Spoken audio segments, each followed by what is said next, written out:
জয় শ্রী গুরু, জয় শ্রী গুরু, জয়।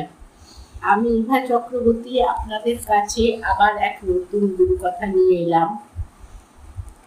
প্রথমে আমি আমার পুরোদেবতা গিরিধারী লাল জিউর চরণে অনন্ত কোটি প্রণাম জানাই এবং ভগবান দাদুর রাতুল চরণে কোটি কোটি প্রণাম জানাই এবং শ্রীগুরু সঙ্গের সকল শিষ্য ভক্তদের তাদের শ্রীচরণে মঙ্গল প্রার্থনা করছি।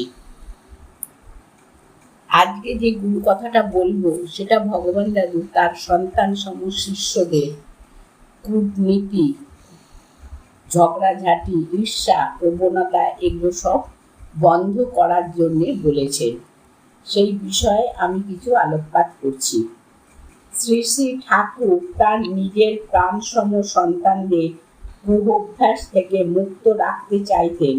তিনি দলাদলি, ঝগড়াঝাটি, পরনিন্দা নয়, মনে কোনো রূপ কুটিল বুদ্ধি পোষণ করাও পছন্দ করতেন না। 1366 বঙ্গাব্দে 4 চৈত্র তিনি একটি সভায় ভাষণ প্রসঙ্গে বললেন, কূটনীতি বর্জন করলেই আমার শিষ্য ভক্তরা মনে শান্তি পাবে।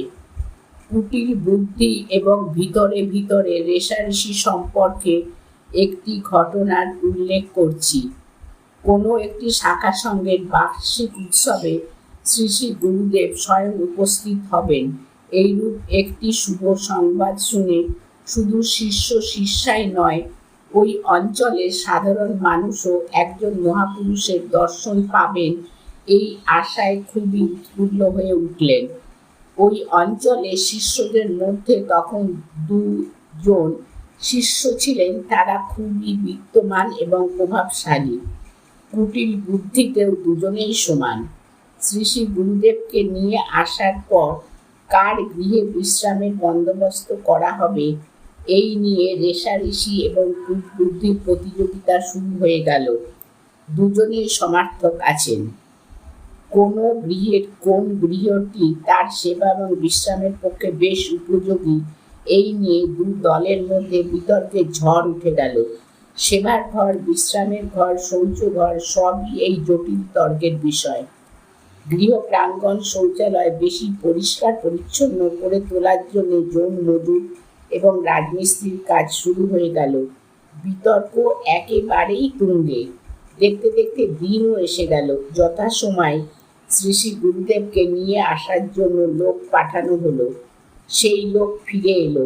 শ্রী শ্রী গুরুদেব অসুস্থ হয়ে পড়লেন, আসতে পারেননি। এই যেন রেষারেষির ফল, কারণ শ্রী শ্রী গুরুদেব অন্তর্যামী।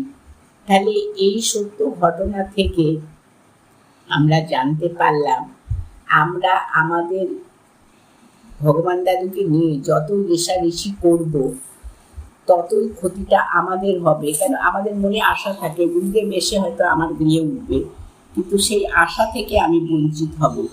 মানে এইরকম রেষারেষি, নোংরামি, হিংসা এগুলো না করাই ভালো গুরুকে নিয়ে, বিশেষ করে গুরুকে নিয়ে। শ্রী গুরু জয়, শ্রী গুরু জয়, শ্রী গুরু জয়। আমি আমার গুরু কথা থেকে বিশ্রাম নিলাম।